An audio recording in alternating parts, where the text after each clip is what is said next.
Sakit bukan azab. Bangkrut bukan azab. Mati bukan azab. Kehilangan bukan azab. Perpisahan bukan azab. Azab itu apa? Azab itu adalah tidak merasakan nikmatnya berbagi. Tidak merasakan nikmatnya membaca Quran. Tidak merasakan nikmatnya lama-lama sujud saat tahajud. Itulah azab.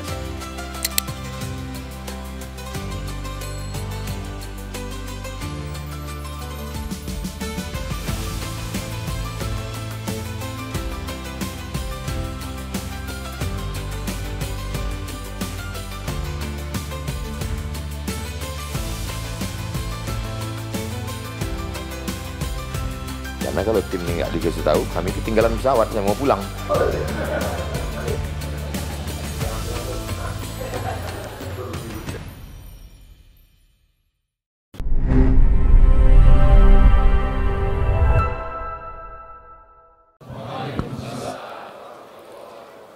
Alhamdulillah, Allahumma salli ala Sayyidina Muhammad wa ala ali Sayyidina Muhammad. Allahumma allimna ma yanfa'una wa anfa'na bima 'allamtana innaka antal alimul hakim. Rabbi syrah li sadri wa yassir li amri wa hlul 'uqdatam min lisani yafqahu qawli. Sahabat-sahabat dari musyawarah yang tak dapat saya sebutkan satu persatu, ketua beserta seluruh pengurus, Bapak Ibu dari kantor Wali Kota Tangsel, Tangerang Selatan beserta seluruh jajaran, hadirin hadirat, adik-adik santri, Rumah Quran Musyawarah, sahabat Ustadz Abdul Somad, tim UAS, insyaallah Ustadz Yunus dari Semarang, Ustadz Israfil, Masya Allah, Tabarakallah. Semua yang hadir ini dimuliakan Allah Subhanahu wa Ta'ala. Amin ya Rabbal Alamin.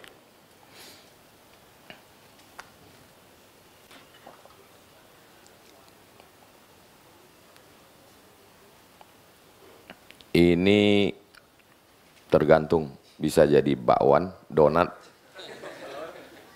Ini bulat ring. Ring 1. Ring 1 ini yang masih jauh sekali dari jalan Allah Subhanahu wa Ta'ala. Jadi kalau jalan Allah itu lurus, wa anna hadzal sirati mustaqima, jalanku ini lurus. Nah, ini kalau jalan Allah itu lurus, wa anna hadzal sirati, sirat yang selalu kita minta ihdinas siratal mustaqim. Jalan yang lurus ini dia jatuh, terpleset. Itu kan kalau sawah, di tengah sawah ini padi, di tengah itu kan ada jalan dari tanah liat yang licin. Nah, itu dia ini terpleset, jatuh, sempat masuk ke kolam, nangguk-nangguk ikan. Udah jauh sekali. Ada yang kepleset naik lagi, itu enggak terlalu jauh. Ini jauh sekali. Sejauh ini, inilah yang paling jauh. Jauh kali. Pas mau kembali, ada saja. Nah nantilah, nunggu tua lah, nunggu sakit lah, nunggu pensiun lah. Nah nantilah, masih lagi enak, lagi nyaman, kongko-kongko, segala macam. Akhirnya sakau, zina, mati dalam keadaan su'ul khotimah. Gak perlulah kita sebut nama-namanya. Emang kita tukang absen. Berapa banyak ini yang begitu jauh, sangat jauh. Padahal Allah Subhanahu wa Ta'ala kalau kita buka Al-Quran yang pertama kali di antara Asmaul Husna, Ya Aziz, Ya Jabbar, Ya Mutakabbir, Ya Qawiyu, Ya Matin. Ya Qawi yang maha kuat, yang Matin yang maha gagah perkasa, Ya Aziz yang maha berkuasa. Ketika kita buka Quran yang pertama kali, nama adalah Bismillahirrahman, maha kasih, maha sayang. Datang orang yang berbuat dosa maksiat, Bani Israel. Saya banyak dosa, sudah membunuh 99 orang. Wahai pendeta Bani Israel, apakah Tuhan mengampuni saya? Apakah Tuhan itu mengampuni silap dosa saya? Kata pendeta Bani Israel, Tuhan tidak mengampunimu karena kau sudah membunuh 99 orang. Kau masuk neraka. Dia cabut pisaunya, kalau gitu kau yang ke-100. Genap semuanya. Tapi dalam Islam, pembunuh, pezina, pelakor, LGBT, makan riba, Innallaha la yaghfiru ayyushraka bihi. Allah tidak mengampuni dosa syirik. Wa yaghfiru ma duna dzalika liman yasha. Allah mengampunkan semua dosa manusia. Semuanya diampunkan Allah. Mandi taubat, salat sunat taubat, memperbanyak istighfar kepada Allah, maka dibersihkan Allah sebersih-bersihnya. Jadi kita dakwahnya basyiru, berikan kabar gembira. La tunaffiru, jangan buat orang lari dari agama ini. Bagi kita yang sudah dekat kepada Allah, jangan buat orang lari jauh dari agama ini. Kenapa dulu banyak orang masuk Islam? Karena dulu agama itu ditampilkan dengan lembut, baik, sopan, santun. Wali Songo tahu bahwa ini masyarakat Nusantara ini suka dengan gamelan, suka dengan gending. Akhirnya ditampilkanlah lantunan-lantunan solawat, sekaten, syahadatain. Ditampilkanlah dengan gamelan, dengan angklung, dengan suara yang indah-indah. Mereka dulu, nenek moyang kita, familiarnya dengan candi. Kalau dibuat bangunan yang aneh, asing, mereka ketakutan. Akhirnya Sunan Kudus buat menara Masjid Kudus itu dalam bentuk candi, sehingga mereka nggak kaget. Ini mereka lembu ini sesuatu yang sakral. Akhirnya Sunan Kudus sampai hari ini, teman saya kebetulan dulu satu asrama dari Kudus. Kata dia Idul Adha itu nyembelihnya tidak lembu, sampai sekarang tidak menyembelih lembu. Kenapa? Karena supaya tidak membuat orang merasa takut, permusuhan. Pakai kerbau. Supaya apa? Untuk menjaga hati. Masa dia nyembah ini kita sembelih Tuhannya. Sampai begitu halusnya. Toleransi. Yang disuruh itu toleransi. Malah kolaborasi. Jadi Islam itu menampilkan sesuatu yang lembut, yang baik, yang ramah. Wa ma arsalnaka illa rahmatan lil alamin. Para habaib itu kalau acara maulid menyembelih kambing, buat nasi mandi, ramai makan. Karena memang makna dakwah itu makan. Dakwah itu undangan makan. Da'a yad'u da'watan. Da'a past tense. Yad'u present future. Dakwah. Asal kata dakwah itu da'a yad'u da'watan, artinya undangan makan. Kalau kita ngundang makan kan lembut. Bro, ntar kita makan ya. Mana pernah ada ngajak, makan. Dan dulu setiap dakwah itu ada makannya. Dakwah itu ada makannya. Baru inilah dakwah yang nggak ada makannya. Namanya dakwah itu ada makan. Makanya di Malaysia setiap masjid itu ada dapurnya supaya nggak keluar banyak uang pakai catering. Jadi di masjid di belakang itu ada dapur, ada kompor gede, ada periuk, ada wajan, ada semua, dan jamaah ganti-gantian. Nah, nanti ketika habis selesai acara makan. Jadi kalau saya jadwal di sana, kajian subuh makan, kajian duha makan, kajian zuhur makan, kajian asar makan, kajian maghrib makan, kajian isya makan. Saya bilang saya selama di sini ini, saya di kampung saya makan dikit, saya bilang. Di sini dikit-dikit makan, dikit-dikit makan. Karena memang makna dakwah itu adalah makan. Orang dikasih makan dulu. Setelah makan, minum, kenyang, baru cerita dosa, cerita ibadah. Ini enggak, orang lapar, neraka, neraka, neraka. Gimana orang mau dekat dengan Islam? Jadi bagaimana kita ring yang jauh ini, terserahlah mau ring berapa, ring jauh. Ini nanti saya mau dekat-dekat. Pasangannya enggak gitu Pak Ustadz, yang satu di dalam. Ya terserah saya yang nulis. Nah, yang jauh ini kemudian kita dekatkan lagi, barulah masuk dia. Ini ring 2. Yang 2 ini sudah mulai ke masjid, sudah mulai puasa, sudah mulai ngaji, tapi ngajinya baru penikmat pengajian. Baru menikmati pengajian. Suka, saya senang dengan Ustadz ini. Kenapa? Saya kalau dengan dia merasa tenang, nyaman. Kalau pengajiannya 1 jam, saya baru 2 menit udah nyaman. Itu baru sampai pada level penikmat pengajian. Ini banyak nih. Tapi dibanding dengan yang ring 1, ini udah lumayan. Daripada enggak sama sekali. Makanya saya seumur umur belum pernah marah ngamuk sama jamaah yang misalnya dia ya kayak sapi kurban lah. Gak pernah saya marah. Atau tidurnya, apa ini? Kenapa nggak hormat pada ustaz? Nggak pernah, sekali pun nggak pernah. Kenapa? Karena saya berpikir dia sudah masuk. Dia udah masuk itu aja udah alhamdulillah. Daripada dia di sini, siapa yang sanggup ngajak ini? Saya nggak sanggup ngajak ini. Ini Ustaz dari Sulaiman yang ngurus ini. Dari Sulaiman ke sana 40 hari ketemu sama pemabuk, masuk ke diskotik, masuk ke sini. Orang mabuk mati orang. Ini dia yang ngurus nih. Nah, kalau saya ini nih. Dia udah mau ngaji, udah mau. Kalau dia perempuan pakai hijab, begitu keluar, hijabnya rambutnya keluar juga. Ini. Nggak pernah saya marah-marah. Kenapa? Karena dia sudah mulai ada etikat baik, sudah ada mulai ingin. Tapi dia baru sekedar menikmati kajian. Nikmati kajian sana, nikmati kajian sana, nikmati kajian sana. Takbir kuat, takbir, Allahu Akbar. Tapi kalau keluar duit untuk dakwah, belum. Karena baru menikmati, sekedar menikmati kajian. Belum, ibarat makanan baru cicip-cicip aja. Nah, cicip. Kita kan kadang kalau ke airport itu kan sering ketemu dengan orang musyawarah kan. Saya sering kali ketemu. Ya, gitu.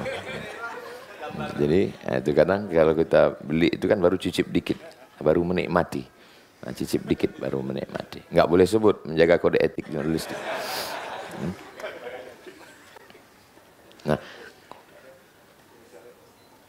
kalau waktunya habis, rasanya nggak habis-habis. Karena memang ini bulan puasa. Cuman biasanya saya ngasih tahu itu ke panitia. Panitia kalau waktu habis kasih tahu saya. Kalau ini saya nggak ngasih tahu panitia karena waktu kita banyak. Saya cuma ngasih tahu tim. Karena kalau tim ini nggak dikasih tahu, kami ketinggalan pesawat. Saya mau pulang. Ini tausiah terakhir ini. Nah, setelah dia jadi penikmat kajian, baru dia masuk R3. Ini ngajinya sudah mulai masuk ke hati. Kalau sudah kaji itu masuk ke hati, ringan dia berbagi. Ini seleksi. Bagi kita kawan-kawan sahabat-sahabat yang udah ngaji semua, yang udah sering ngaji, gimana kalau kita patungan ngumpul, kita mau pembebasan tanah, habis itu nanti kita mau buat bangunan rumah Quran, habis itu nanti kita mau buat santunan anak yatim. Itu biasanya udah mulai banyak yang permisi. Sebentar ya ada acara, aduh mules. Biasanya mulai asam lambung mulai kumat, gula darah mulai naik, berkunang-kunang. Ini R3. Di R3 ini seleksi alam. Makanya jangan heran majelis ini majelis rame ini majelis. Kenapa? Setan ikut, iblis ikut, Fir'aun ikut. Jadi kalau ada orang nanya, Ustadz, kenapa majelis ini dikit, kenapa majelis ini ramai? Jelas ramai, orang nggak ada seleksinya. Namrus ikut, Fir'aun ikut, Mak Lampir, Nyi Blorong, Sundil Bolong, Suster Ngesot, Dracula, masuk semua. Ramai. Tapi begitu sudah mulai ada seleksi, tapi baru sekedar penikmat di sini. Ini mulai nampak. Ini. Oh gitu kresek udah mulai dibawa. Nih sedekah subuh untuk tahfiz Quran. Ada yang dompet ketinggalan, ada yang kartu dipegang istri, semualah. Biasanya alasannya istri semua. Aduh, aku sih sebenarnya mau ngasih tapi istri. Pas istrinya ditanya, uang dia semua yang megang. Nih. Kalau kebetulan ya, misalnya kebetulan yang saya omongin ini persis seperti yang jamaah alami, ini saya nggak ada bocoran. Saya ini ustadz yang nggak bisa dibisik-bisikin, nggak ada orang yang berani bisik-bisik ke saya. Alladzi waswisu fi sudurin nas minal jinnati wan nas, nggak ada. Jadi kalau kebetulan kisahnya sama, itu hanya kebetulan. Di luar tanggung jawab pembawa acara. Saya nggak bisa dibisik-bisik. Pernah Ustadz dibisik pengurus? Pernah. Ustadz, tolong Ustadz sampaikan hadis. Karena waktu kami pembangunan masjid ini, ada yang wakaf 300 juta, wakafnya diminta lagi. Oh, saya bacakan hadisnya. Al-aidu ila hibatihi. Orang yang meminta wakafnya kembali. Kal kalbil ladzi ya'udu ila qai'ihi, seperti anjing. Tit. Kan enggak boleh nyebut anjing kan? Kal kalbil ladzi ya'udu ila qai'ihi, seperti anjing yang menjilat muntahnya kembali. Berapi-api saya sampaikan. Pas selesai acara, datang ketua masjid. Mohon maaf Pak Ustadz, yang disindir nggak datang. Nah, kan saya nggak mau nyinin ya, itu poin. Mana tahu ada orang merasa ini jangan-jangan Ustadz Somad ini udah dibisikin, nggak ada. Nggak ada bisik-bisik, nggak mempan nama saya itu. Saya nggak bisa digitukan. Saya ngomong ya terserah saya. Apa yang ada di kepala saya itu saya omongin. Nah, itu. Jadi kunci dengar tausiah saya itu satu, jangan ada merasa tersinggung, merasa berjangan. Karena beberapa jamaah tersinggung, pulang, meninggal. Saya nggak nakut-nakuti, cuman ngasih tahu aja. Kita, ya. Nah, ini. Jadi disinilah mulai nanti begitu nampak. Jamaah sekalian, saya baru saja pulang dari suku pedalaman Talang Mama. Begitu saya pulang dari dalam, itu saya lihat masjidnya itu seperti kandang sapi. Dindingnya papan, jangankan dipukul gini, Hasim jatuh papannya. Bayangkan. Lantainya itu tanah. Saya mau jamaah, itu yang kan seperti kandang sapi itu kita robah, kita bangun ke atas. Dan kita mau lantainya marmer, saya mau dari dinding ke depan itu terasnya luas, supaya kalau saya nanti masuk ke pedalaman, kita tidak lagi numpang ke rumah warga. Saya mau tidur di teras. Begitu ngomong, mulai seperti Nabi Musa pas lewat Laut Merah. Nah, mulai terbelah dua. Terbelah. Yang satu menghilang, tapi mendekat. Beberapa mendekat. Ustadz, kira-kira pembangunan biaya masjidnya berapa? Kami mau bantu. Begitu disebutkan harganya, yang terbelah ini terbelah lagi. Begitu dia. Memang di sini seleksinya. Kayaknya dari ketawanya mengalami ini. Salah satu yang terbelah. Memang akan terjadi pembelahan-pembelahan masalah politik, masalah ekonomi. Yang tidak terbagi-bagi itu kan cuma hubungan kita. Karena kami sama-sama RX King. Sampai mana tadi? Jamaah sekalian, saya baru saja dari suku pedalaman, dari Pekanbaru itu ke kota Duri, 150 km. Dari Duri nanti kita akan lanjutkan ke Tasik Serai. Sampai di situ mobil akan kita tinggalkan. Lalu kemudian kita akan jalan kaki karena jalannya itu berlumpur, perahu nggak bisa. Nanti setelah kita jalan, jauh Pak Ustadz, ya kira-kira 3 kilo lah. Nanti kita bawa, habis itu kita ke tengah dan kita akan naik speedboat, sampan kecil. Lalu kemudian kita menelusuri danau biosfer, hutan lindung gambut terbesar di dunia 700.000 hektar. Habis itu nanti kita menyeberangi Sungai Siak, habis itu kita akan ke perkampungan, kita akan kembali ke kampung tahun 70-an. Dan di sana kita akan pembebasan tanah, buat pondok, buat masjid. Jadi nanti kita harap selesai tausiah ini kita akan duduk bersama. Tinggal 3 orang. Nih seleksi sih. Dan saya, Ustadz pernah kecewa mengalami itu? Enggak. Kenapa? Karena memang mereka lah yang dipilih oleh Allah Subhanahu wa Ta'ala. Ini kita ngumpul nih semua emang ada pilihan. Mohon maaf, ada bapak-bapak dari kota Tangsel ini mengadakan pemaksaan massal? Enggak ada. Ini yang datang ini karena innama amruhu idza arada syai'an ayaqula lahu kun fayakun. Allah yang memilih, Allah yang mempersatukan kita semua. Wahai Abdul Somad, innama anta munzir, kau hanya pemberi peringatan. Lasta alaihim bimusaitir, kau tidak bisa paksa mereka. Gak bisa kita main paksa-paksa. Datang saya bawa paksa, bawa pedang. Siapa? Dikeluarkannya pistol, kau mau apa kata dia? Mana bisa kita paksa orang. Jadi kita hanya sampaikan saja. Saya sampai hari ini masih masuk program-program pedalaman berbagi.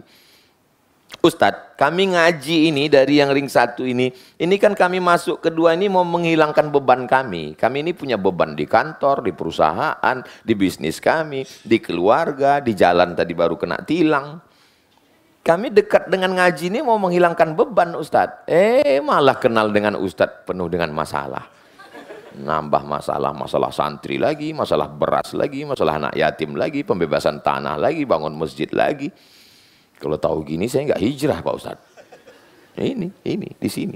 Disinilah nampak kualitasnya. Jadi ibarat kue itu, kalau yang tini baru cicip-cicip, di sini dia mulai masuk dan ada mengunyah. Di saat mengunyah itu nanti akan kelihatan mana gigi yang kuat, mana yang tidak. Nah, ada yang begitu sekali gigit, lepas. Nah, mohon maaf yang kebetulan sakit gigi. Ini tersinggung lagi nanti. Ini ujian. Lalu kemudian masuklah dia mulai. Nih, R4 ini mereka yang sudah mulai menikmati. Kalau judul bukunya The Miracle of Giving, keajaiban memberi. Ternyata menerima itu indah, tapi memberi jauh lebih indah. Saya tentang masalah cincin ya, karena kebetulan saya pakai cincin 2. Ini baru dapat tadi malam dikasih. Mereknya Casio, kasih orang.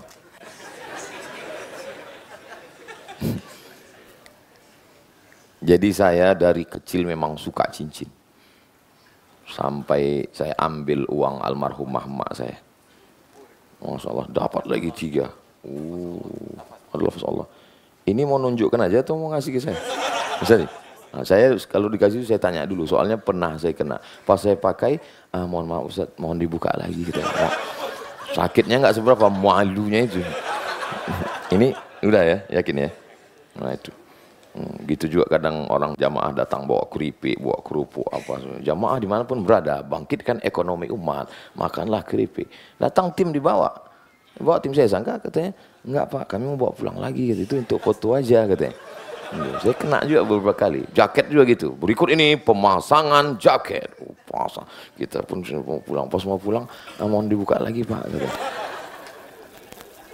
Nah, jadi saya memang hobi cincin, suka saya dari kecil. Jadi sampai pernah saya ambil uang almarhumah SD, tapi sudah minta izin, sudah minta maaf. Jadi sampai akhirnya jamaah tahu, dikasih kumpul semua, ada lebih kurang 300 batu. Awalnya saya menikmati melihat, suka ngelihat, di mana-mana ngelihat. Yang kedua, saya mulai menikmati memakai. Tapi sampai pada puncaknya ada kebetulan orang tukang batu tobat. Saya dikasih batu 1 tas lengkap dengan alat tesnya semua. Saya ikatkan dengan ikat di Surabaya. Saya mulai menikmati yang baru, memberi orang. Ketika dia pakai, saya cetak 20, saya cetak 15. Begitu dipakai orang, ternyata nikmatnya lebih hebat daripada saya makai.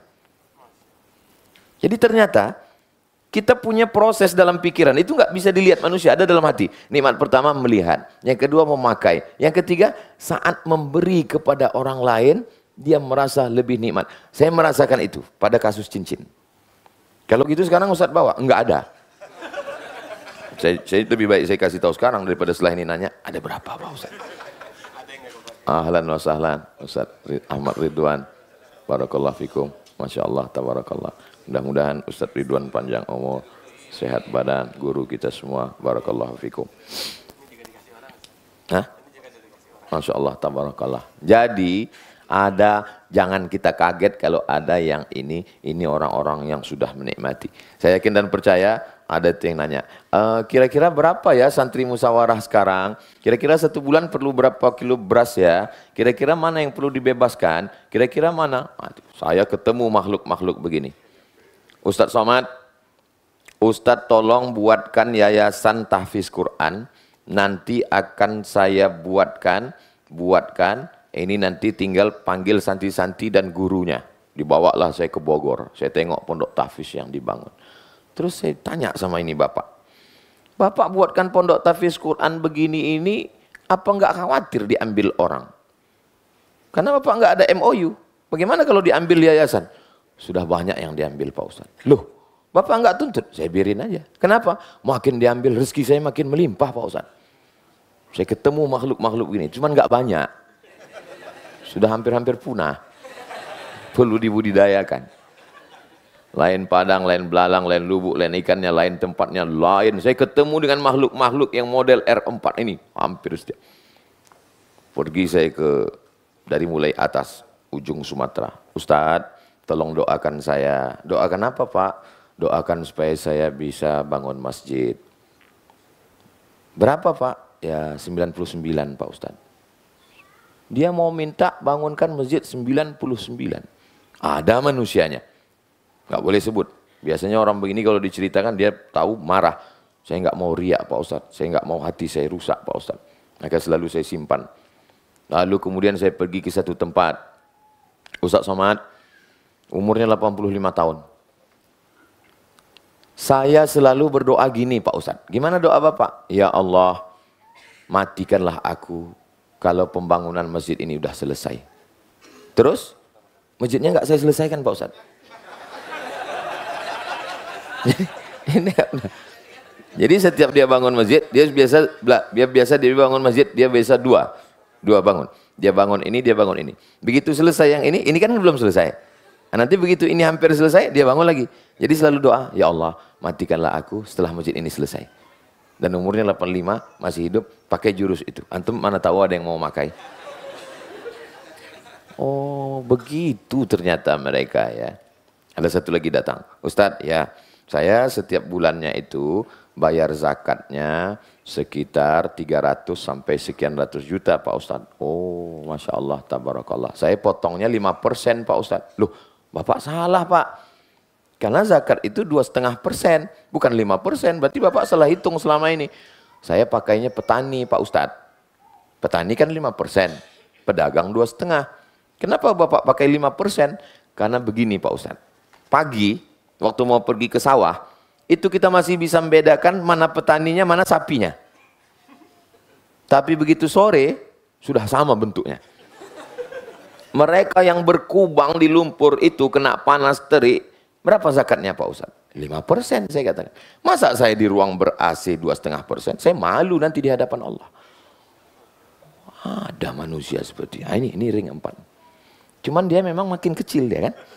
Beda sama yang Fir'aun tadi kan banyak. Penikmat mulai sedikit, yang cicip-cicip mulai sedikit, yang mulai agak-agak lari sedikit. Ini makin sedikit, makin kecil. Tapi makhluk-makhluk ini ada, luar biasa. Pantang dia mendengar. Pak, ini kabarnya rumah yang selama ini disewa, yang punya itu saudara kita non-muslim. Dan kabarnya dia nggak mau lagi disewa Pak. Terus dia bilang, berangkat dari sini, tapi kalau mau beli, jual. Tapi harganya tinggi Pak. Berapa harganya? Harganya sekian. Udah kita angkat. Ada. Dan itu udah saya data, saya tulis orang-orangnya. Nah, nanti kalau meninggal baru saya diterbitkan bukunya. Kalau hidup dia takut riak semua. Begitulah manusia-manusia yang luar biasa ini. Saya dipertemukan Allah. Saya nggak pernah nyari mereka. Mereka pun nggak pernah nyari saya. Tapi dipertemukan dengan sesuatu. Orang-orang begini ini, Ustadz Fatih Karim banyak. Dia punya koleksi itu di koleksinya. Manusia-manusia unik yang luar biasa. Ini sudah mulai merasakan. Masalah rasa ini kan tidak bisa. Saya masuk ke suku pedalaman. Dikasih tahu. Nanti Ustadz kalau sudah masuk ke suku pedalaman, nanti salam mereka itu Ustadz akan dikasih makanan. Nanti apa yang dia lakukan Ustadz ikut aja. Oke. Begitu sampai di rumahnya, saya lihat dia buka daun sirih. Saya pun buka daun sirih. Habis itu dioleskan dengan kapur sirih. Ya, sesuai dengan arahan saya oleskan kapur sirih. Saya lihat dia meletakkan pinang. Saya masukkan pinang. Habis itu dia ambil gambir, dia percikkan. Saya letakkan gambir. Habis itu dia lipat-lipat. Saya pun lipat. Saya masukkan. Dia tengok masuk ke mulut, saya pun masukkan. Habis itu dia senyum. Saya nggak sanggup senyum. Pahitnya minta ampun. Saya lihat dia menelan air yang pahit itu. Saya mau ngeludah nggak enak. Saya telan juga lah. Berair biji mata. Untuk merasakan manisnya air sirih saja perlu bertahun-tahun.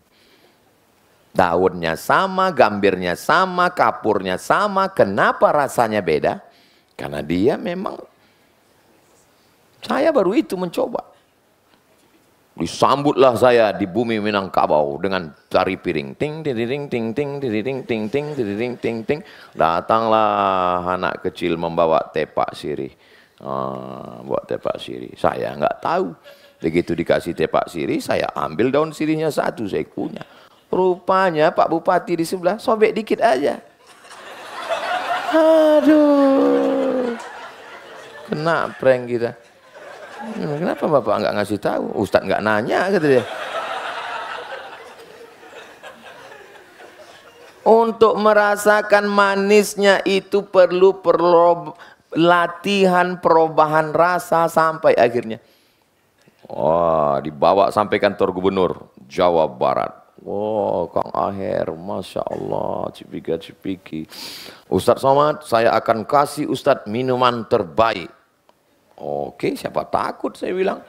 Ini dari biji kopi sudah diseleksi. Lalu biji kopi yang diseleksi ini kemudian dimasukkan ke tanah, tanahnya juga tanah pilihan. Sesuai dengan berapa derajat Celcius di atas permukaan laut. Lalu kemudian dari sekian pohon ini, inilah pohon yang terbaik. Dan kopi ini sudah juara 1 musabakoh kopi internasional. Luar biasa ini Kak Aher, saya bilang. Iya, inilah dia hasil kopinya Pak Ustadz yang udah seleksi. Saat pemetikannya, dilihat kulit kopinya, kualitasnya, bukan asal potong aja sampai daun-daunnya. Itu Ustadz kalau minum kopi pahit sekali, itu daun sama batangnya ikut sekalian. Ini kopinya pilihan Ustadz. Mantap sekali ini Kang Aher, ya. Akhirnya dituangkanlah. Ustadz saya kasih tahu cara menikmatinya. Gimana Kang? Nanti dia nggak boleh langsung minum Ustadz, diseruput. Jangan bayangkan. Diseruput. Oke. Setelah diseruput Ustadz jangan langsung telan. Tahan dulu beberapa menit. Tahan. Saya pun ikut. Seruput Ustadz. Oke, tahan. Ya. Habis itu Kang Aher senyum. Ustadz merasakan pahit Kang Aher. Untuk merasakan manisnya kopi ternyata beliau itu bertahun-tahun, berpuluh tahun baru dia bisa tahu rasanya. Apalagi untuk merasakan ini. Nah, jadi jangan pernah baru hijrah pagi, siang cicip-cicip, malam mengeluh. Kenapa saya belum merasakan manisnya ibadah? Ente udah berapa lama? Baru malam Ramadan ini Pak Ustaz. Ya nggak bisa. Ini proses yang panjang. Tapi terus berkelanjutan. Jangan pernah bosan. Sakit bukan azab. Bangkrut bukan azab. Mati bukan azab. Kehilangan bukan azab. Perpisahan bukan azab. Azab itu apa? Azab itu adalah tidak merasakan nikmatnya berbagi. Tidak merasakan nikmatnya membaca Quran. Tidak merasakan nikmatnya lama-lama sujud saat tahajud. Itulah azab. Buya Hamka duduk. Ditulis oleh anaknya Irfan Hamka. Diabadikan dalam buku Ayah. Baca Quran. Sekali duduk berapa? 7 juz. 6 juz, 7 juz. Kita 1 halaman Quran digital. Itu pun kalau istri mendekat. Begitu istri menjauh, scroll.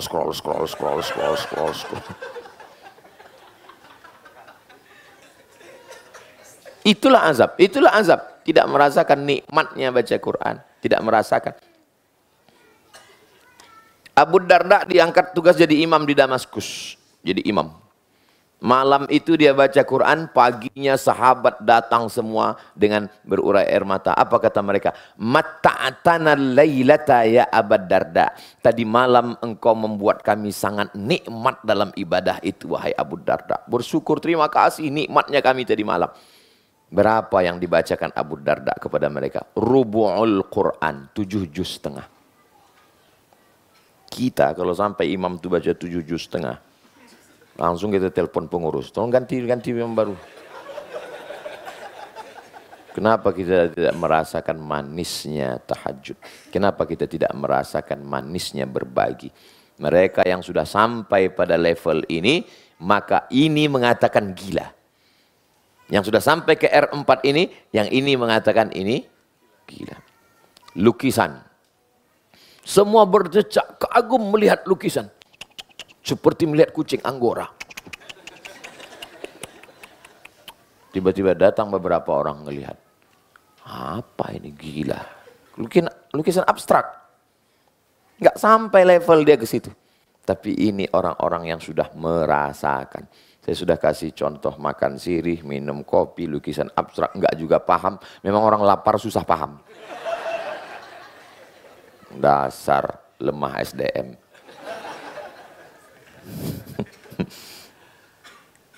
Tapi yang R4 ini pun masih bisa goyang. Manusia ini berapa Pak Ustadz? Satu. Tapi dirinya yang satu itu punya 3 sifat.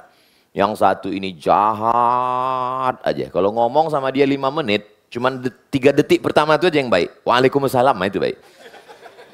Habis itu jahat. Ini namanya ammaratum bisu. Inna nafsa la ammaratum bisu. Ammarah, jahat. Menyuruh kepada yang jahat. Lawan daripada yang ini. Ngomong sama dia, kita sudah manas-manasin dia. Ente diejek loh, ente lihat ini. Kita begitu semangatnya kita untuk mengadu domba dia. Membawakan screenshotnya. Lihat ini dia. Apa kata dia? Ya udah, maafin aja. Dengar itu kita pula yang mengamuk. Saya waktu baca buku Buya Hamka, waktu itu lagi semangat-semangatnya. Baca di bab-bab awal, dia dipenjara, dia dihina, dia dicaci maki. Ujung-ujungnya mau dia sholat jenazah. Saya tutup bukunya. Nyesal saya baca buku ini. Nggak sesuai dengan keinginan saya. Kenapa ya Buya Hamka ini mau memaafkan?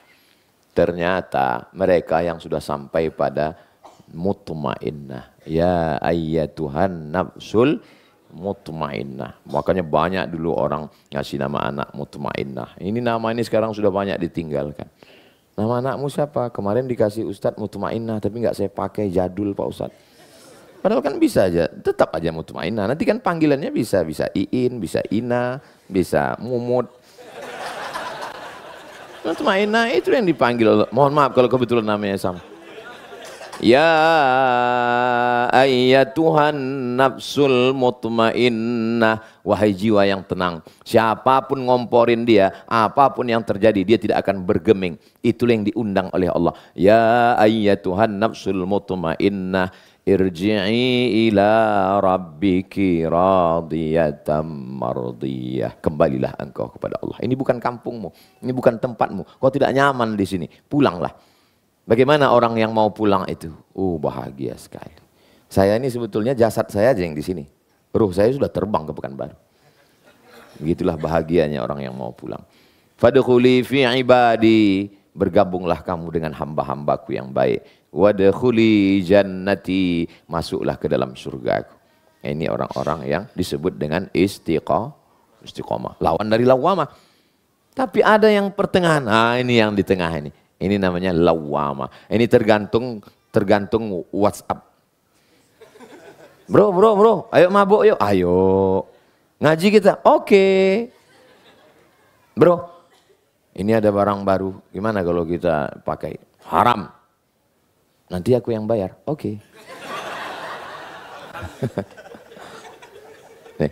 Ini lawamah.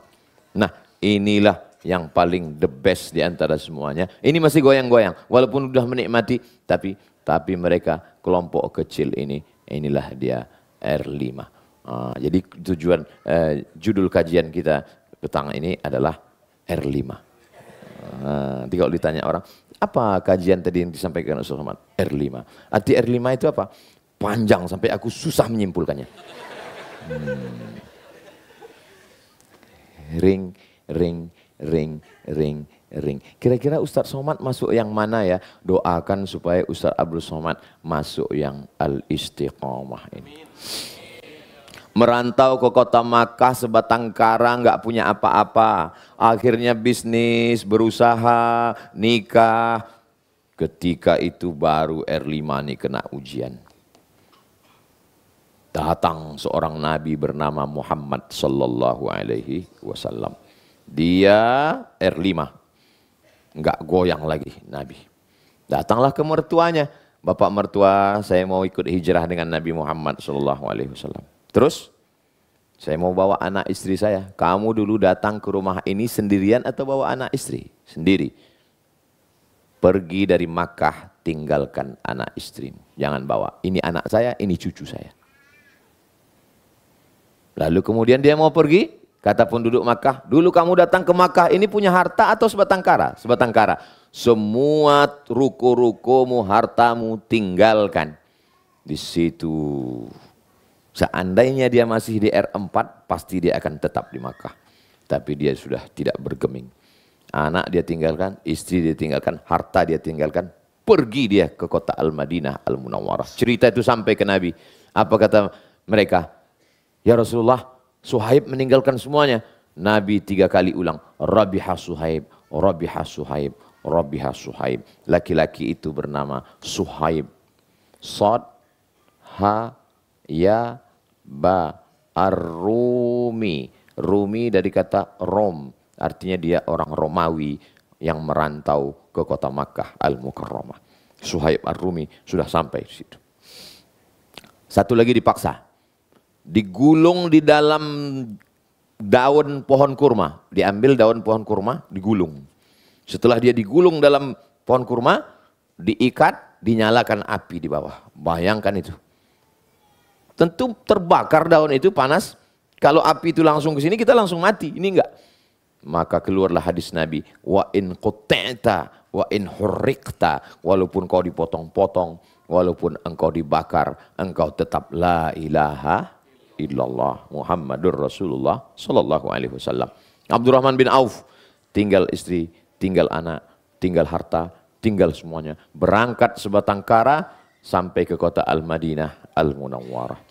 Dipersaudarakan Nabi dengan Sa'ad bin Rabi'. Lalu kemudian beberapa hari setelah itu tangannya ada kuning-kuning min athari sufrah. Sufrah bekas kuning-kuning itu minyak za'faran, minyak parfum yang dipakai dalam acara walimah nikah. Biasanya kuning-kuning. Kata Nabi, itu di tanganmu ada min athari sufrah bekas kuning-kuning. Kamu habis walimah nikah? Iya ya Rasulullah. Kata Nabi, aulim walau bisyatin. Buatlah walimah walaupun hanya motong 1 ekor kambing. Kalau 1 ekor kambing itu di Makkah itu artinya walaupun ngundang 10 orang. Kalau baca hadis nanti, buatlah walimah walaupun seekor kambing. Itu artinya, buatlah walimah walaupun undangannya 10 orang. Karena di tempat mereka, kalau kita 1 ekor kambing itu 1 RW.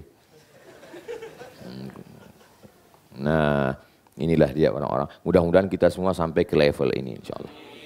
Kira-kira nih, dengan sudah adanya RQM, Rumah Quran Musyawarah. Kalau kita mau ukur-ukur, kira-kira musyawarah ini udah masuk R berapa nih? Kalau ini pasti enggak, pasti sudah menikmati. Kalau baru menikmati, enggak akan mungkin ada tanah wakaf. Enggak mungkin gedung bisa berdiri, enggak mungkin bisa nyediakan makan-makan santri.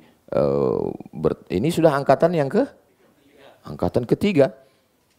Hafal Quran setahun, tambah lagi program mutkin baca dari luar kepala 30 juz, tidak akan mungkin terwujud kalau hanya sekedar icip-icip. Berarti sudah mulai menikmati memberi, walaupun masih ada rasa penderitaan sedikit.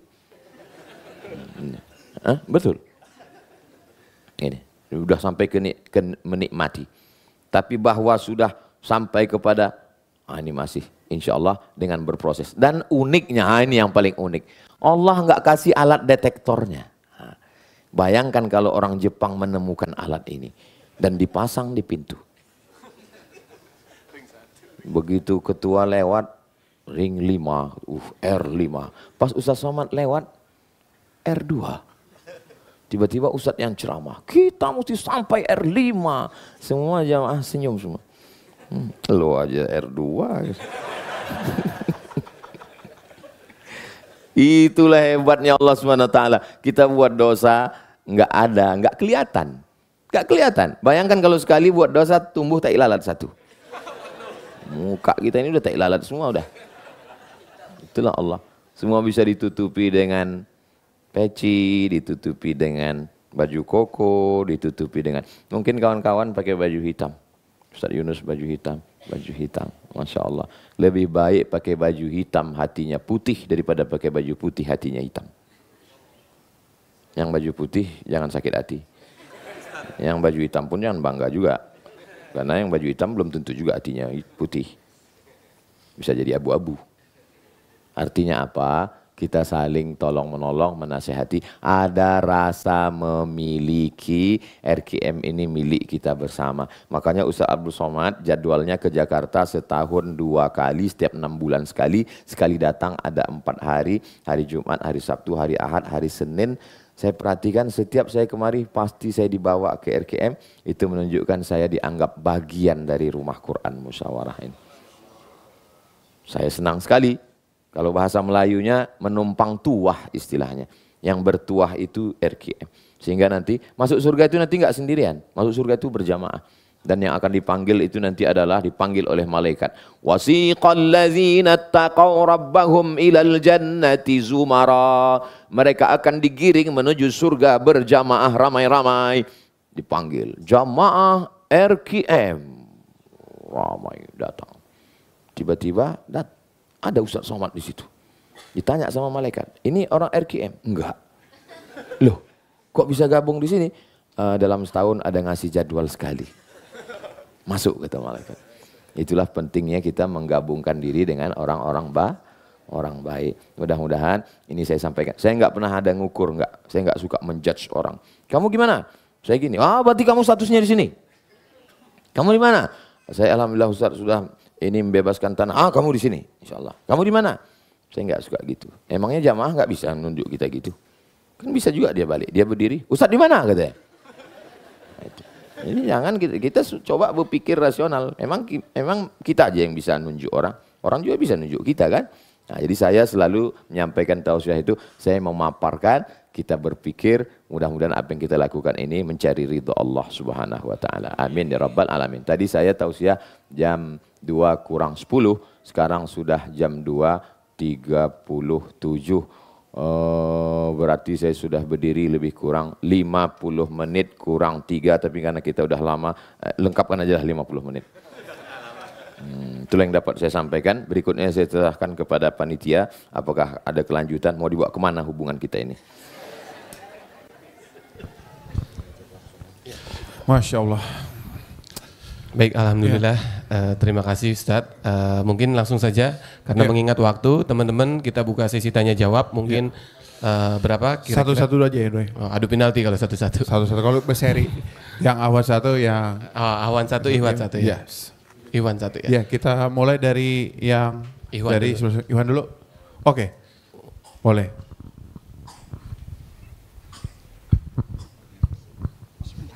Assalamualaikum warahmatullahi wabarakatuh Ustadz. Waalaikumsalam Ya. warahmatullahi. Perkenalkan nama saya Ikram Ustadz. Saya mau nanya Ustadz. Kita kan setiap manusia itu semua yang kita lakukan itu akan dihisap oleh Allah dan akan jadi pertanggungjawaban. Dan kita juga tahu bahwa setiap manusia itu akan dicelupkan ke neraka, baru disucikan, baru diangkat ke surga. Nah sebenarnya ada nggak Ustadz amalan yang kira-kira bisa mengurangi siksa di neraka selama kita dibersihkan hatinya Ustadz? Itu aja. Assalamualaikum. Waalaikumsalam. Ilmu hisab. Ilmu hisab. Hisab artinya hitung. Dulu matematika itu zaman nenek kita dulu namanya ilmu hisab. Ilmu hitung. Makanya penetapan Ramadan menurut Muhammadiyah berdasarkan ilmu hisab. Itu ilmu hitung, astronomi, ilmu falak. Dan kita pun kadang habis acara ada itu beberapa jamaah. Mohon maaf Pak Ustadz, saya permisi keluar dulu, saya ini ahli hisab katanya. Itu bukan berarti dia ahli, itu maksudnya dia mau merokok. Jadi hisab itu artinya dihitung. Nanti ada penghitungan amal, dosanya berapa, amalnya berapa. Nah, ketika nanti dihisab dihitung, kan ditunjukkan ini dosamu, ini pahalamu. Bagaimana caranya supaya kita tidak dihisab, supaya kita langsung. Dosa kita itu kan dua. Yang pertama dosa kepada Allah. Dosa kepada Allah kita taubat nasuha. Berapa kali tobat? Wallahi demi Allah, inilah astaghfiru ila rabbi wa atubu ilaih. Saya bertaubat kepada Allah mi'ata marrah 100 kali sehari semalam. Jadi usahakan menjelang sahur itu, atau setelah sahur, atau sehari semalam, istighfar 100 kali. Astaghfirullahaladzim, astaghfirullahaladzim, astaghfirullahaladzim. Jangan karena mau ngejar 100, bacanya terlalu cepat. Astaghfirullahaladzim. Mulut beristighfar, hati menyesal, pikiran tidak akan mengulang sekali lagi. Mulut beristighfar, hati menyesal, pikiran bertekad, camkan tidak akan mengulang sekali lagi. Itu dia taubat. Ini untuk kepada Allah. Nah, tinggal satu dosa lagi. Kepada siapa? Kepada manusia. Kepada manusia minta maaf. Nabi naik ke atas mimbar hari Rabu, ninggalnya hari Senin. Kamis, Jumat, Sabtu, Ahad, Senin. Rabu Nabi naik ke atas mimbar. Man kuntu jalattu lahu zahran fahadha zahri. Ketika aku mencambuk kuda, ujung cambuk itu kena ke pundaknya dan dia merasa sakit, tapi dia tidak tuntut balas karena dia segan. Hadza zahri, ini pundakku, silakan balas, kata Nabi. Siapa yang mau balas silakan. Sahabat enggak ada yang mau. Berarti mereka sudah maafkan.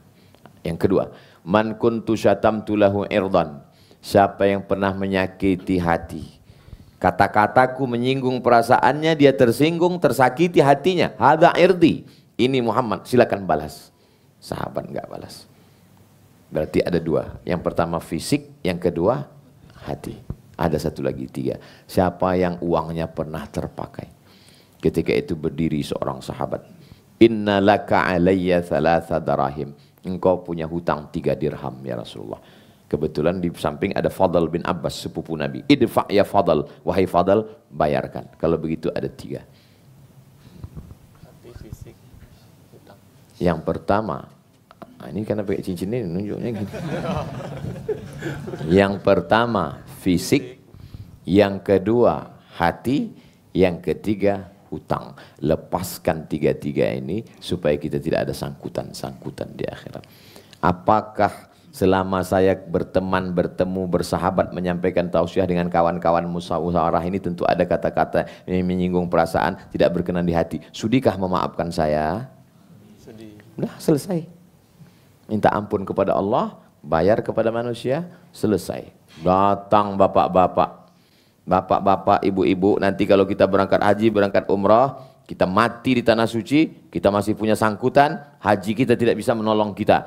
Datanglah bapak-bapak menemui saya, Ustadz Somad, saya menyakiti orang, nggak ada. Fisik nggak ada, nempeleng mukul nggak pernah, nyambuk nggak pernah. Hati, nyakitin hati juga enggak. Tapi Pak Ustadz, saya ada utang. Cari dia Pak. Saya udah cari Pak Ustadz. Di tempat sekolah saya dulu. Siapa itu? Tukang jual bakwan. Karena saya makan 3 bayar 2. Berapa kali Pak? Ya cuma hari libur aja ya enggak Pak Ustadz. Tiap hari berarti. Libur Idul Fitri, Idul Adha, tanggal merah, Natal, tahun baru. Selain itu, Bapak hitunglah Pak dari tahun 1 sampai 2. Berapa standar harga bakwan tahun 80. Setelah saya hitung-hitung Pak Ustadz sekian, hitung menurut harga emas waktu itu, bayang hitungkan sekarang, Bapak cari, nggak ketemu, Bapak berikan ke lembaga masalih ammah, maslahat umum. Termasuk RKM ini masalih ammah, bukan kepentingan personal pribadi, tapi untuk orang banyak. Jadi kalau begitu 4, kepada Allah taubat nasuha, sakit fisik minta maaf, menyakiti hati minta maaf, terkait dengan materi benda hutang piutang bayarkan. Lepas dari yang 4 ini minta kepada Allah, Allahumma khtim lana bihusnil khatimah wala takhtim alaina bisu'il khatimah. Mudah-mudahan kita termasuk orang yang selamat dari neraka, masuk ke dalam surga Jannatul Firdaus insyaallah. Amin ya rabbal alamin. Doakan supaya Ustaz Somad jangan kena 4 sangkutan ini insyaallah. Amin ya rabbal alamin. Amin. Wallahu a'lam bishawab. Baik, kita buka untuk tanya jawab terakhir dari Ahwat ya. Ada yang mau bertanya? Kami persilakan. Dini? Oh enggak. Ada? Ya kalau mungkin kita alihin ke Iwan. Ya silakan.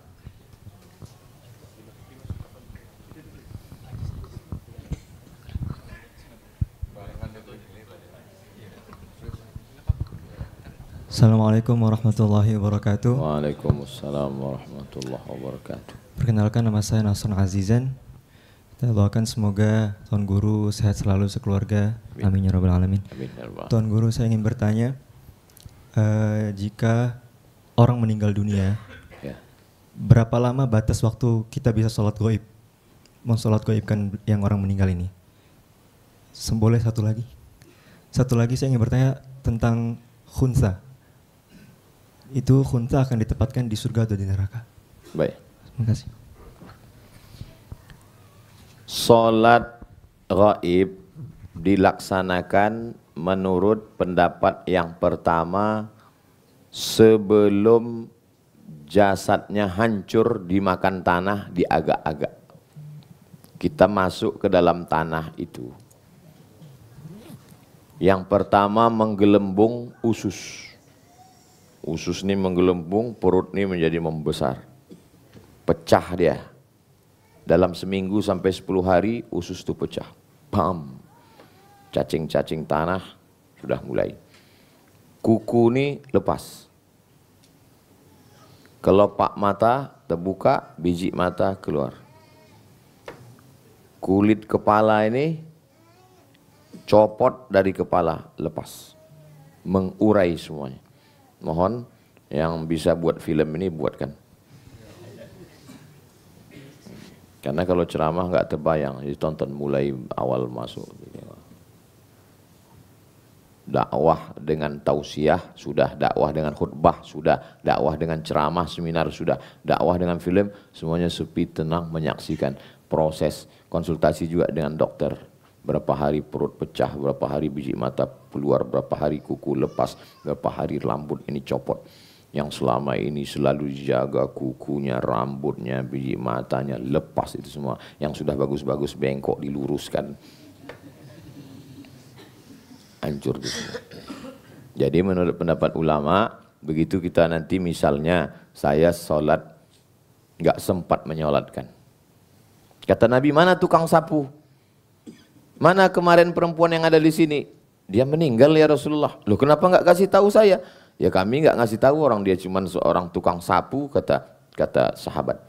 Nabi minta tunjukkan mana kuburnya. Begitu sampai di atas kuburnya, Nabi berdiri di atas kuburnya, mengangkat tangan. Allahu Akbar.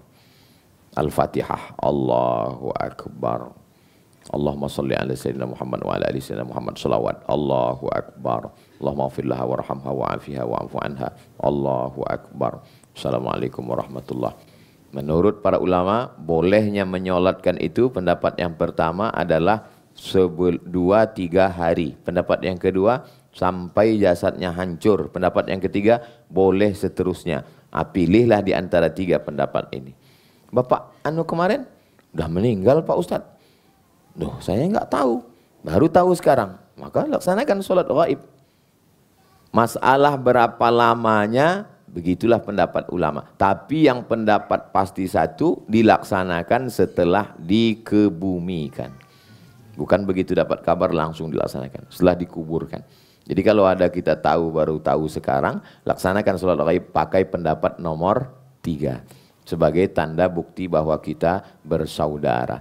Nabi dapat kabar bahwa raja yang dulu memberikan suaka politik perlindungan dari Ethiopia, namanya Najasyi, meninggal. Ya Rasulullah, Najasyi meninggal. Kabar waktu itu tidak mudah, karena dari Ethiopia ke Yaman, dari Yaman ke Makkah, dari Makkah ke Madinah, lama baru sampai. Nabi tetap melaksanakan sholat gaib. Itu tentang sholat gaib. Sekarang tentang khunsa. Ada namanya laki-laki, rajulun, zakarun. Yang perempuan namanya unsa. Min khalaqnakum min dzakarin wa unsa. Dari laki-laki dan perempuan. Laki-laki, perempuan. Tapi ada satu lagi di tengah namanya khunsa. khunsa. Khunsa ini, mohon maaf, beribu maaf. Anak yang lahir, mohon maaf, na'udzubillah, kelaminnya 2. Maka khunsa namanya. Khunsa ini terbagi 2 lagi. Satu namanya khunsa wadih. Wadih, clear, jelas. Yang satu lagi namanya khunsa muskil, problem, tidak jelas. Yang clear itu jelas maksudnya setelah dia sampai usia menstruasi, ternyata kelamin perempuannya yang mengalami menstruasi dan kelamin jantannya tidak berfungsi. Maka dokter boleh mengoperasinya, memotong kelamin jantannya dan kemudian kelamin perempuan itulah yang dipakai. Dan dia adalah perempuan. Itu namanya khunsa wadih. Khunsa muskil yang problem. Dia menstruasi dan kemudian berfungsi juga. Bagaimana menentukannya? Tanya dia, kamu lebih cenderung kemana? Kata dia, saya lebih cenderung kepada perempuan. Dan setelah diperiksa secara medis, ada rahimnya. Unsur perempuan di tubuhnya sempurna. Maka dia lebih mendekati pada perempuan. Ini kasus khunsa. Laki-laki, perempuan, khunsa, khunsa wadih, khunsa muskil. Ada yang enggak masuk, ada satu lagi. Namanya mukhannas. Mukhannas. Mukhannas ini adalah laki-laki murni dan kelaminnya 1 laki-laki. Tapi ketika ditanya dia mengatakan saya perempuan yang terjebak di tubuh laki-laki. Nah, ini. 1, 2, 3, 4, 5. Ini yang problem ini. Maka di zaman Nabi SAW mukhannas ini dihadapkan. Utiya ilan Nabi SAW, dibawa ke hadapan Nabi SAW seorang laki-laki yang memakai henna. Pakai henna. Lalu Nabi bertanya, ma balu hadzal rajul? Kamu kenapa? Karena menurut istiadat di Arab, kalau pakai henna itu perempuan, sementara dia laki-laki. Kamu laki-laki kok pakai henna? Maka dia diasingkan ke satu tempat namanya Naqi. Tempat pengasingan mereka namanya Naqi. Mirip tulisannya. Ini titiknya Naqi. Kalau tempat orang meninggal, Baqi. Jangan salah asing. Maka dia disuruh. Dulu waktu ada orang yang terkontaminasi virus COVID-19, dia di apa istilahnya? Karantina. Maka yang sudah ada gejala-gejala ini di karantina. Makanya seringkali, kan ada tuh kadang kita dapat video anak yang joget melambai. Dan ada komen di bawah, ini masih bisa diselamatkan nggak nih? Kalau masih bisa diselamatkan, dia di karantina. Karena ini bisa menular. Yang kedua, kalau sudah sampai pada action. Ini belum, hanya baru ciri-ciri. Kalau sudah sampai pada melakukan tindakan, action. Man wajadtumuhu ya'malu amala qaumi Lut. Siapa yang kamu dapati melakukan perbuatan umat Nabi Lut, kaum Sodom, faqtulul fa'il wal maf'ul. Hukumannya adalah hukuman mati. Pelaku dan korban kena hukum mati. Kenapa tidak adil? Korban kok hukum mati juga? Karena korban ini juga nanti akan melakukan yang sama. Hukuman dalam Islam itu adalah hukuman yang menyelesaikan masalah, bukan membuat masalah baru. Nah, bagaimana kalau dia khunsa? Jelas. Bagaimana kalau dia ini? Dia mesti mau diasingkan, memperbaiki dirinya, maka musyawarah membuat satu lagi program, nama programnya Be a Man. Kerjasama dengan pemerintah kota Tangerang Selatan. Kapolres, Kapolsek, dan Ramil, dan Dim, dan silat, karate, judo, aikido, taekwondo, ikut semua. Aik! Aik! Untuk memperbaiki ini. Jelas ya? Kadang bulan puasa ini banyak yang bilang nggak jelas, padahal ustadznya udah jelas. Yang dengar aja nggak jelas. Itulah dia. Assalamualaikum. Waalaikumsalam. Jazakallah. Nama saya Fikra. Saya kebetulan mengelola platform buat berinfak secara online. Pertanyaannya lebih mengenai keutamaan berinfak ya, Ustadz. Umpamanya kami punya budget 1 juta rupiah gitu ya, karena uangnya tidak nggak terbatas gitu. Apakah lebih baik kita memberikan 1 juta ini langsung kepada satu orang yang membutuhkan atau bisa disebar ke berbagai tempat gitu. Lalu apakah baiknya mengutamakan orang-orang yang butuh di dekat kita atau juga membantu saudara yang jauh di sana, contoh hari ini seperti di Gaza, Palestina gitu. Nah, ingin tanya arahan dari Ustadz. Terima kasih. Assalamualaikum. Bagi saudara-saudara saya yang bergerak di bidang filantropi, tolong diperhatikan niat baik, amal baik, jangan sampai dia malah jadi dosa. Yang pertama, pisahkan antara rekening pribadi dengan rekening lembaga.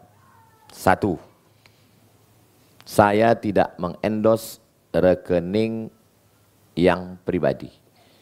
Walaupun ini untuk kematian, untuk apapun namanya, saya tengok dulu mana rekening. Buat dulu yayasan, baru kita buat. Kenapa? Karena saya tak mau ikut berkolusi dalam dosa.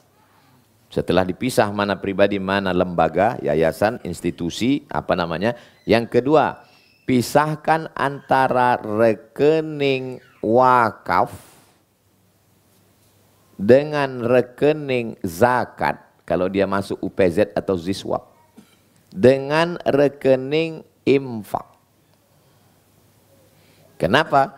Karena zakat sudah ada peruntukannya 8 asnaf. Innamas shadaqatu lil fuqara wal masakin wal amilina 'alaiha wal mu'allafati qulubuhum wa fir riqab wal gharimin wa fi sabilillah wa ibnis sabil. Yang tidak masuk, datang orang mau buat posyandu, dimasukkan ke dalam zakat, enggak kena. Kemana asnafnya? Posyandu, enggak masuk. Wakaf tidak boleh hilang. Orang berwakaf kasih 100.000, akadnya wakaf. Wakaf tidak boleh bayar uang listrik. Wakaf tidak boleh untuk gaji operasional. Wakaf enggak boleh beli bensin. Wakaf itu mesti dibelikan ke tanah yang enggak boleh hilang. Untuk bangunan oke. Untuk bangunan, gedung rumah Quran, maka bedakan rekening wakaf, zakat, infak. Sodakoh Pak Ustadz, di mana posisi sodakoh? Nama atap besarnya sodakoh. Nama rumah ini atapnya sodakoh. Di dalam rumah ini ada kamar zakat, ada kamar wakaf, ada kamar infak. Makanya bunyi ayat tentang zakat itu bunyinya sodakoh. Innamas sodaqatu. Pahala yang mengalir itu wakaf. Tapi bunyi hadisnya sodakoh. Sodaqotun jariyah. Sodakoh jariyah itu sebenarnya wakaf. Nah, jadi tolong bedakan antara wakaf, zakat, dan infak. Yang ketiga, alokasinya. Kemana kita berikan? 1 orang 1 juta atau 10 orang 100.000. Asyadduhum hajah, mana yang paling berhajat membutuhkan. Maka kalau di kampung itulah perlunya ada penasehat syariah, dewan syariah. Minta Ustadz Ahmad Ridwan sebagai dewan syariah. Jangan mikir sendiri, berijtihad sendiri, sesat sendiri, masuk neraka rame-rame. Mesti ada dewan syariahnya.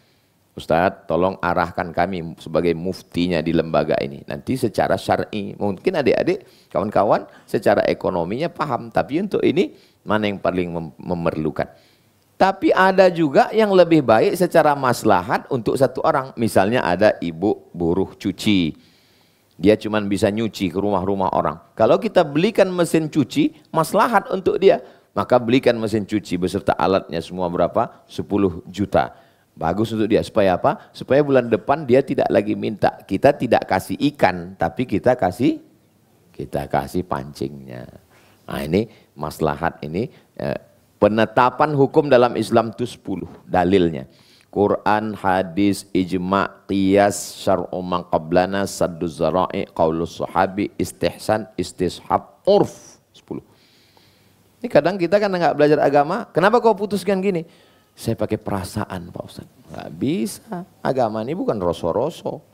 Kalau pakai perasaan, agama ini nggak perlu diturunkan nabi-nabi. Rasa tak bertepi, like and dislike. Kalau pas lagi suka semua kita kasih, pas lagi benci semua kita tarik lagi. Berapa banyak aspal dicari tarik lagi. Nah, jadi kembalinya fa in tanaza'tum fi syai'in, kalau kamu bersilang pendapat dalam satu masalah, farudduhu ilallah, kembalikan kepada Allah, lihat Al-Qur'an, wa ilar rasul, kepada sunnah, lihat kepada hadis Nabi. Enggak ngerti Quran, enggak ngerti hadis, al ulama warasatul anbiya, bertanya kepada ulama yang sudah berkecimpung di bidang filantropi, mengelola zakat, wakaf, teruskan urus surat izinnya. Jangan sampai jadi temuan. Niat baik, buat baik, tapi malah tidak baik. Demikian. Wallahu a'lam.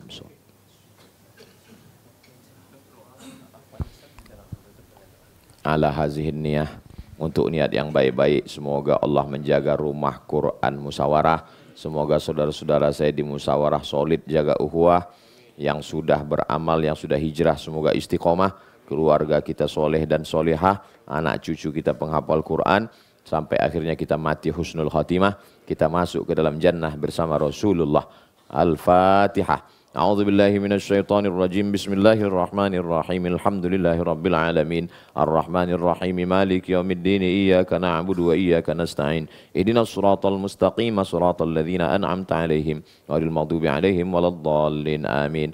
Allahumma inna nas'aluka salamatan fid din. Selamatkan kami dalam agama Islam, wa afiatan fil jasad, sehatkan badan kami yang sakit, angkat penyakitnya, wa ziyadatan fil ilmi, tambahkan ilmu kami supaya benar amal kami, wa barakatan fil rizqi, berikan kami rezeki yang berkah supaya kami bisa berwakaf, berinfak dan bersedekah, wa taubatan qablal maut, berikan kami taubat sebelum mati, wa rahmatan indal maut, curahkan rahmatmu ketika kami mati, wa maghfiratan ba'dal maut, berikan kami ampunan sesudah mati. Allahumma hawwin alaina fi sakaratil maut, ringankan kami ketika melewati sakaratul maut, wan najata minan nar, selamat dari api neraka, wal afwa indal hisab, maafkan kami ketika nanti segala amal kami dihisab. Rabbana fir lana dzunubana wa liwalidayna warhamhuma kama rabbayana shaghira.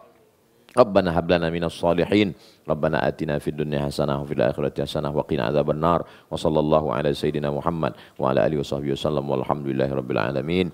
Terima kasih segala perhatian, mohon maaf segala kesilapan. Saya ucapkan selamat menunaikan ibadah puasa Ramadan. Taqabbalallahu minna wa minkum shalihal a'mal. Wassalamualaikum warahmatullahi wabarakatuh.